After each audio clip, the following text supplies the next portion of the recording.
ہم وزن اعتبار سے من صام رمضان ایمانا واحتسابا غفر له ما تقدم من ذنبه من قام رمضان ایمانا واحتسابا غفر له ما تقدم من ذنبه۔ اب سوال پیدا ہوتا ہے قیام اللیل سے مراد کیا ہے؟ یہاں پہ میں تراویح کی کا جو پس منظر ہے وہ بیان کر دینا چاہتا ہوں۔ دیکھیے جیسا کہ ہم نے خطبے میں بھی دیکھ لیا، اللہ نے قیام اللیل جو ہے اسے فرض نہیں ٹھہرایا، تطوع۔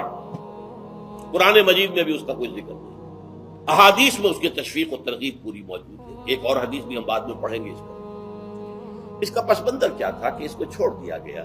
اب ظاہر بات ہے مسلمانوں میں کمزور بھی ہیں، مسلمانوں میں وہ مزدوری کرنے والے بھی ہیں، روزہ تو فرض ہے ان پر، چاہے مئی کا مہینہ ہے اور گندم کاٹنی ہے، روزہ تو پھر بھی رکھنا ہوگا، یہ سب کچھ ہے۔ لیکن یہ کہ رات کو پھر کھڑے رہنا ان کے لیے، جاگنا ممکن نہیں، لہذا ان کے اوپر یہ چیز فرض نہیں۔